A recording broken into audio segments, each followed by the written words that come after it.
Kā mēs varētu nodēvēt šo budžetu?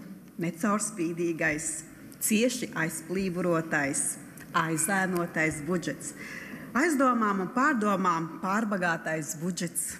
Lietojot jebkuru no apzīmējumiem, ar pārliecību es jums teikšu, ka nākamgad dzīvosim ar nepārskatāmu un bez atklātības principiem veidot valsts budžetu.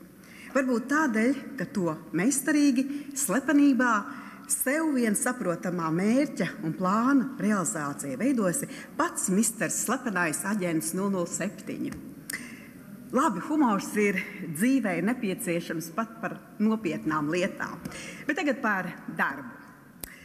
Savās revīzijās vairāk kārt esam secinājuši, ka budžets nekalpo kā līdzeklis valsts politikas realizācijai.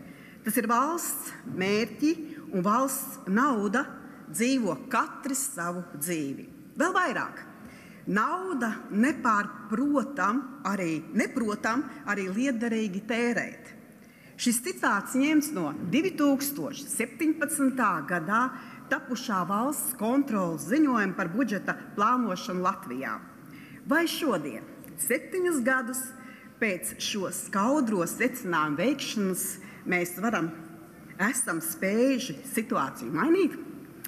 Diemžēl man, iepazīstoties ar 2025. gada valsts budžeta projektu, kā arī rūpīgi sekojot tā tapšanas smagajām peripētijām, valdībā man nākas atzīt vienīgā joma, kurā mēs patiesi esam uzrādījuši atzīstamas spējas un izdomu, ir arvien labskanīgāka birku piekrināšana kārtējam ne līdz galam kvalitatīvi paveiktiem darbam.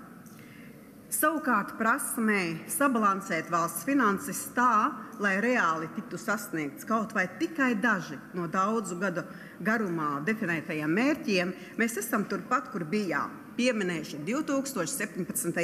gadā. Joprojām valsts stratēģiskā attīstība un jau sazina, kurais pēc skaita ikgadējais budžets ir kā dažādas planētas, kas riņķo katra pa savu orbītu. Un šo trajektoriju saskarsme bieži vien ir vairāk laimīgas nejaušības diktēta, nevis plānveidīga, mērķtiecīga un, kā tagad moderni teikt, ilgtspējīga darba rezultāts. Pagājošā gada tika pieņemts drošības un ilgtspējas budžets. Šogad drošības un konkurētspējas celšanas budžets, bet varbūt beidzot ir jāpieņem drošības un atbildības budžets. Budžets jau nav tikai papīrs, kas pacieš visu, bet gan finanšu ceļa karte ar tajā skaidri paredzamiem valsts finanšu līdzekļiem, un par to ir izpratne un atbalsts sabiedrībā. Tā ir atbildība par katru centu nodokļu maksātāju naudas liederīgu izlietojamību. Lai gan valdība ir spērusi dažus pagaidām vien nelielus soļus šīs plaisas mazināšanā, ļoti daudz, kas ir joprojām vai nu vispār neizdarīts, vai arī palicis vien nekonkrēta apsolījuma līmenī. Pats galvenais. Jaunais budžeta projekts nav balstīts uz iepriekšējā gada budžeta izpildes padziļinātu un objektīvu izvērtējumu. Mums, ne Saeimas deputātiem un nerunāju par sabiedrību kopumā, nav sniegtas atbildes uz daudziem jautājumiem, kā piemēram, vai visi iepriekšēji uzdevumi bija pamatoti, kur tika pieļautas kļūdas, cik lieli pagājušā gada tēriņi atzīstami kā neliederīgi, cik no pagājušā gada iztērētā tika ieguldīts ilgtermiņa attīstībā, bet cik vienkārši noēsts vai bezjēdzīgi apgūts, kāda bijusi atdeve no dažādos projektos un pētījumos ieguldītās valsts naudas, cik veiksmīgi ar izvērtējumiem uzdevumu tikusi galā katra ministrija. Bez godīgu un objektīvu atbilžu saņemšanas ne tikai nav iespējams koriģēt valsts finanšu politiku tā, lai katrs cents nodokļu maksātāja naudas šodienas ar vienu augošo vajadzību kontekstā tiktu iztērēts pārdomāti. Bez šiem atbildēm arī cilvēkos ar vien vairāk aug skepse un neticība tam, ka valsts vadībai nodokļu formā uzticētā kopējā nauda tiek pārvaldīta godīgi un visas sabiedrības interesēs. Un, diemžēl, arvien biežāk un biežāk izrādās, ka šādai neusticībai ir bijis pamats. Būtu lieki šeit atgādināt par katastrofālajām Air Baltica un Real Baltica piemēriem. Visticamāk, nākamā gada budžets tiks pieņemts bez šāda izvērtējuma. Pašizdomātu termiņu piesaukšana, piebiedēšana ar šausmām un krīzi, ja budžeta pieņemšana kavēsies, dažādas demagoģiskas atrunas atkal izrādīsies spēcīgākas nekā drosme un apņēmība atskaitīties par paveikto. Tomēr ceru, ka nākotnē šī pieeja tiks mainīta, noteiktos termiņos, iespējams pat reizi mēnesī, ir jānosaka, kā pienākums valdībai detalizēti atskaitīties Saeimā gan par valsts naudas ieņēmumu, gan izdevumu sadaļas izpildi. Šādas regulāras, izsvērtas un precīzas atskaites būtu stabils un drošs pamats, būvējot katra nākamā gada budžetu. Un vēl kāds būtisks aspekts iepriekš minētajā kontekstā, manuprāt, ir pienācis laiks ievērojami palielināt un stiprināt valsts kontrolas lomu un nozīmi. Tieši valsts kontrolas pēdējā laikā veikto revīzijas rezultāti, manuprāt, ir precīzi un objektīvi atklājuši virkni problēmu, kas visticamāk būtu klusi paslaucītas zem uzblīdušā valsts pārvaldes aparāta necaurspīdīgā deķa. Tādēļ, manuprāt, ir nekavējoties jāsāk darbs pie valsts kontrolas sniegto atzinumu tiesiskās puses nostiprināšanas valsts likumdošanā. Vēl par dažām konceptuāli svarīgām lietām pirms balsojam par budžetu pirmajā lasījumā. Kā jau minēju, arī nākamā gada budžets nav izbēdzis no daļskanīga noskaukuma, kā drošības un konkurētspējas celšanas budžets. Protams, nav un nevar būt iebildumu pret šiem izvirzītajiem mērķiem, bet vai valsts galvenais finanšu dokuments tiešām veidots tā, lai šie mērķi nepaliktu tikai saukļu un vēlmju līmenī? Gan jā, gan nē. Par drošību. Nevar noliegt aizsardzības spēju stiprināšanai plānoto līdzekļu pieaugums ir ievērojums, turklāt kā valsts drošības neatņemama sastāvdaļa beidzot budžeta projektā reāli parādās atdeva arī iekšējās drošības stiprināšana. Tas ir apsveicami un atbalstāmi.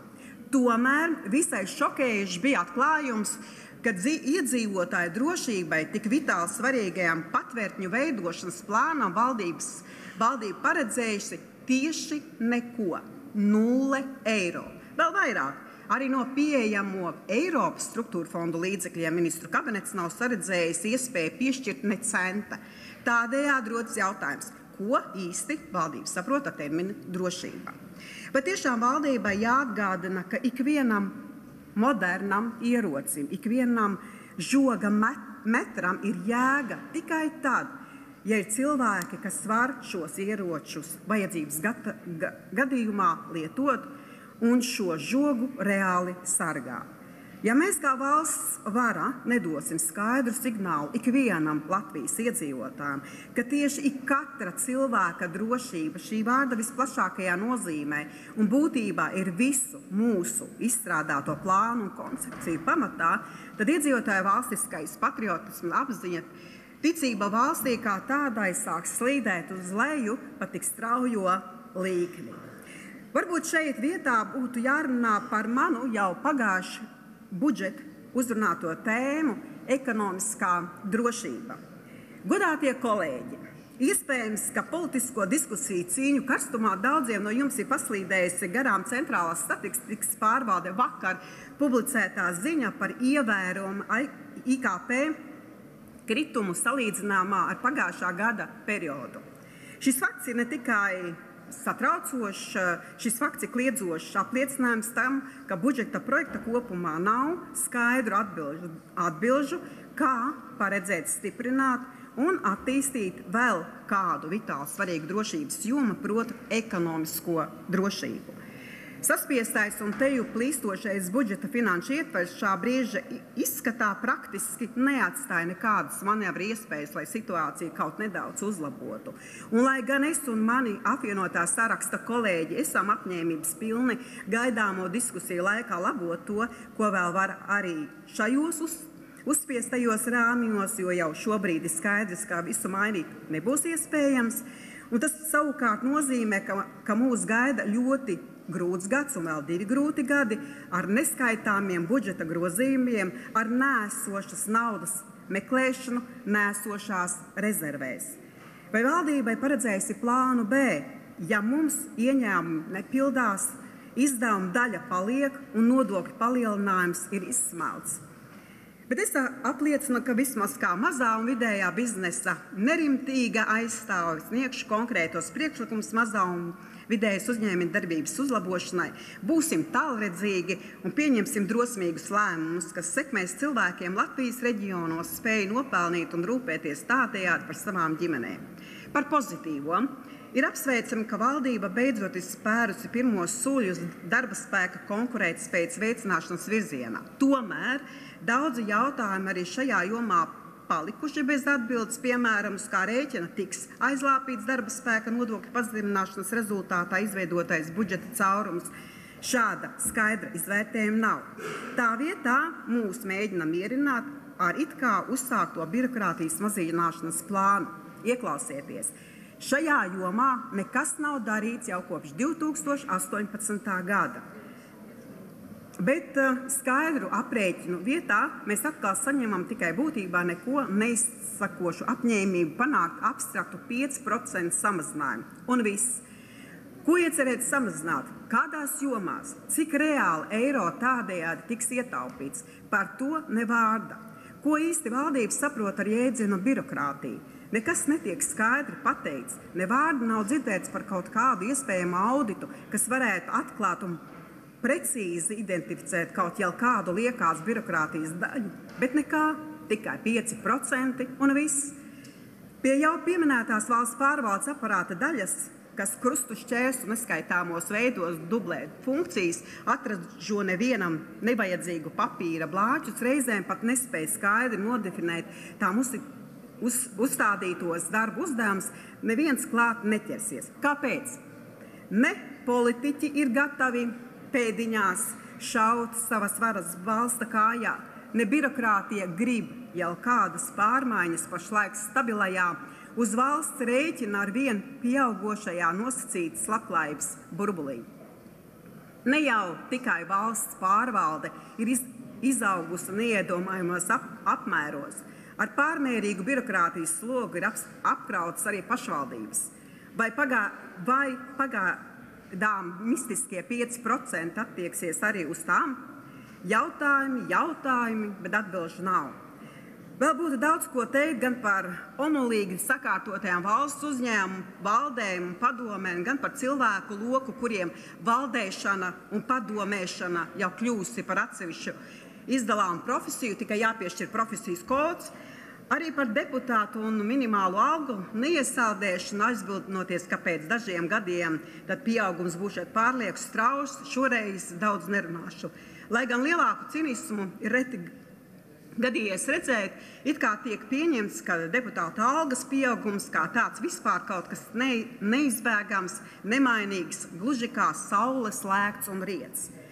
Reizēm pat kļūst gandrīz vai žēl vienu otru kolēģi, kurš te ar asarām acīs stāsta, ka es jau neko, bet tāds ir likums, koeficients, algas pieaugums tiek bezmaz uzspiests, teju vai bezizēja. Bet lai gan neviens neliedz šo sistēmu mainīt. Dinamiskai valdībai taču piestāvētu dinamiski elastīga rīcība, vai ne? Varbūt tiešām šis ir brīdis, kad mums, kolēģi, būtu jāsāk ar sevi, savu piemēru, lai mums vispār būtu jebkādas morālas tiesības, kaut jau ko vispārējas taupības vārdā prasīt no valsts nodokļu maksātājiem. Paldies jums!